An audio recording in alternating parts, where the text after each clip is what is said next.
कैसे हैं आप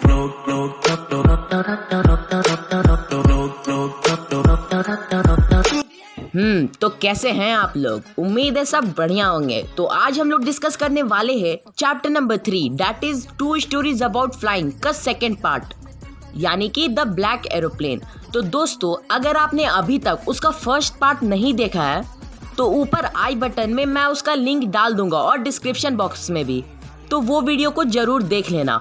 और आज की वीडियो को एंड तक जरूर देखिएगा, क्योंकि आज की वीडियो के एंड में या फिर बीच में कुछ सरप्राइजिंग है आप लोगों के लिए। तो चलिए एक्सप्लेनेशन को शुरू करते हैं। एक पायलट है, वो कहता है कि अब सन ईस्ट की तरफ आ रहा है और तारे भी काफी चमक रहे थे और आसमान भी काफी साफ था। आकाश में एक भी बादल नहीं थी और वो पायलट काफी खुश हो रहा था, क्योंकि लोग नीचे सो रहे होते हैं और वो आराम से उनके ऊपर से आसमान में उड़ रहा होता है। वह अपना एरोप्लेन, जिसका नाम होता है डकोटा, उससे फ्रांस से अपना होम टाउन जा रहा था और उसका होम टाउन होता है इंग्लैंड में। तो वो डकोटा से फ्रांस से इंग्लैंड जा रहा था और वह अपनी छुट्टियों के बारे में भी सोचता है, जो बहुत जल्द शुरू होने वाली थी, और अपनी फैमिली के पास जाने वाला था। उसने अपनी घड़ी की तरफ देखा, वो टाइम सुबह के 1:30 बज रहे थे। फिर उसने ये सोचा कि उसे अब पेरिस कंट्रोल रूम में कॉल कर देना चाहिए।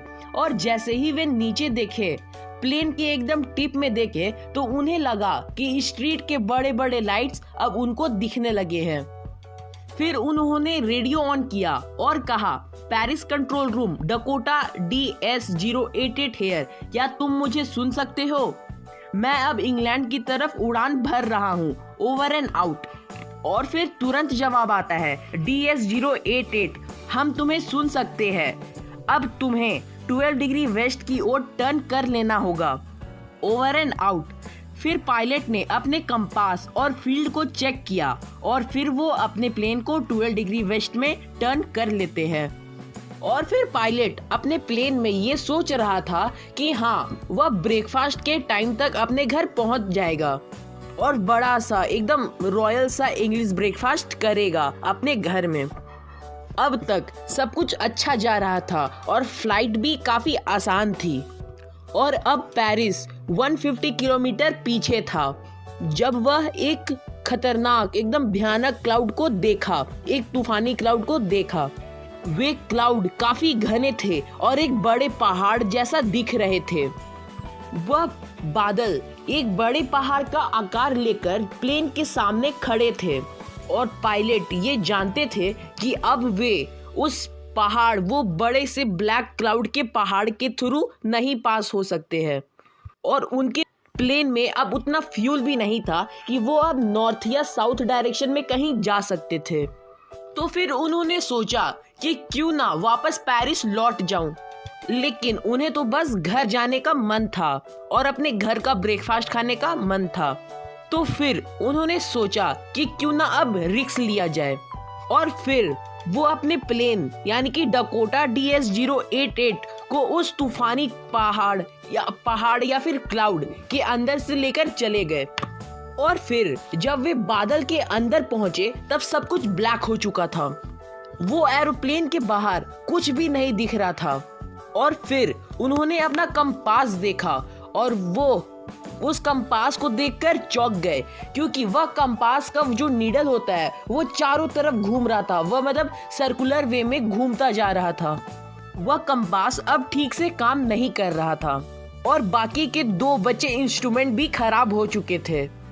फिर वह अपने रेडियो को लिए और चिल्लाए, Paris control room, can you hear me? लेकिन उधर से कुछ रिप्लाई नहीं आया और रेडियो भी खराब हो चुका था। अब ना ही रेडियो थी, ना ही कंपास थी, और उन्हें तो यह भी नहीं मालूम था कि आखिर वो है कहाँ। बस वो उस तूफान में खो चुके थे। तभी उन्होंने उस ब्लैक क्लाउड में ठीक उनके किनारे एक ब्लैक एरोप्लेन को देखा, जिसकी विंग्स में कोई भी लाइट्स नहीं जल रही थी। और उन्हें लगा कि वो ब्लैक एरोप्लेन भी उनके साथ उस क्लाउड में चल रही है। फिर उन्होंने देखा कि उस ब्लैक एरोप्लेन का पायलट उनकी तरफ ही देख रहा था यह देख के वो पायलट काफी खुश हो जाता है कि चलो कोई तो दिखा। तभी वह ब्लैक एरोप्लेन का पायलट इस एरोप्लेन के पायलट को वेव करता है, यानी कि हाथ हिलाता है, यानी कि हाय करता है जो भी, और कहा कि मैं उसे फॉलो करूं, यानी कि डकोटा वो उस ब्लैक एरोप्लेन को फॉलो करे। वह ब्लैक एरोप्लेन का पायलट यह जानता था कि डकोटा का पायलट एकदम से भुला चुका है और वह उसकी मदद करना चाहता था, उसका हेल्प करना चाहता था। और फिर वह ब्लैक एरोप्लेन का पायलट अपना प्लेन नॉर्थ की तरफ टर्न कर लिया, थोड़ा सा नॉर्थ की तरफ टर्न कर लेता है। और फिर मैं यानी कि डकोटा का पायलट जो स्टोरी लिखे है वो कहता है कि मैं एकदम ओबीडियंट बच्चे की तरह उनको फॉलो करता रहता हूँ। और अब आधे घंटे बाद भी वह ब्लैक एरोप्लेन उनके आगे था और वो डकोटा प्लेन उस प्लेन को फॉलो कर रहा था। और आश्चर्य करने वाली बात ये थी कि अब डकोटा प्लेन में 5 मिनट या 10 मिनट सफर करने तक का ही पेट्रोल था। पेट्रोल नहीं यार, फ्यूल होगा। और फिर वह पायलट काफी डरने लगा था, यानी कि अब उसके प्लेन में फ्यूल नहीं बचा था और उसे डर लगने लगा था कि कहीं अब वो प्लेन डायरेक्ट लैंड ना हो जाए और कहीं क्रैश ना हो जाए।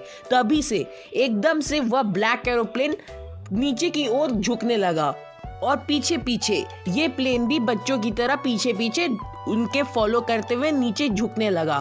तभी अचानक से वह सारे घने बादल जा चुके थे, यानी कि वह स्टॉर्मी क्लाउड अब हट गए थे और पायलट को ठीक उनके सामने 2 बड़े बड़े स्ट्रीट लाइट दिखे। ये और कुछ नहीं था, ये बल्कि एक रनवे था जहाँ से एक प्लेन लैंड या टेक ऑफ करता है। मैं अब बिल्कुल सेफ था, यह पोएट कह रहे हैं कि वो अब बिल्कुल सेफ थे। और फिर वह अपने दोस्त को देखने के लिए मुड़े, यानी कि वह ब्लैक एरोप्लेन को देखने के लिए मुड़े, लेकिन वहाँ कुछ भी नहीं था। स्काई बिल्कुल क्लियर था, वहाँ कुछ भी नहीं था। फिर वो पायलट अपने प्लेन को बहुत ही सेफली लैंड कर देते हैं और वह उस डकोटा प्लेन को लैंड करके कंट्रोल टावर की ओर चल पड़े। और फिर मैं यानी कि वह पायलट कंट्रोल सेंटर की ओर गया और वहां बैठी एक लेडी से पूछा कि वो दूसरा प्लेन और पायलट कौन था। मैं उसे बस एक थैंक्स करना चाहता हूँ।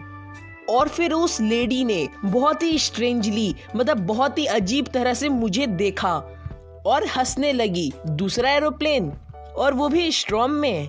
आज तो दूसरा एरोप्लेन कोई उड़ ही नहीं रहा है और केवल मेरे रडार पर बस तेरा ही एरोप्लेन दिख रहा था। और फिर वो पायलट कहता है कि वो कौन था जिसने मेरी मदद की, क्योंकि मेरे पास ना कंपास थे, ना रेडियो थे और ना ही फ्यूल था। और फिर उसने मेरी काफी हेल्प की और मैं यहाँ पर सेफली लैंड कर गया।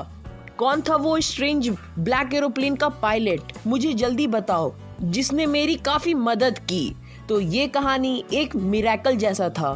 तो यहाँ खत्म होता है हमारा चैप्टर और मुझे कमेंट में जरूर बताइएगा कि वो ब्लैक एरोप्लेन कौन था। मुझे तो अब बारी आती है उस सरप्राइज की जिसका आप पूरे वीडियो तक बेसब्री से इंतजार कर रहे हैं। तो दोस्तों, अगर आप एक फ्री फायर लवर हो या फ्री फायर खेलते हो तो डिस्क्रिप्शन बॉक्स में एक ऐसे चैनल का लिंक है जहां पर रेगुलरली बहुत सारे ग्रैंड प्राइजेस के गिव वे होते रहते हैं और कस्टम रूम्स भी बनते हैं जहां आप खेल कर और बहुत सारे प्राइजेस जीत सकते हैं। तो वेट क्या कर रहे हो, किस बात की वेट कर रहे हो? जाओ और उनका चैनल को सब्सक्राइब कर दो और अपने सारे दोस्तों को वो सब ग्रैंड प्राइजेस लूट लो यार। रुको जरा, सब्र करो।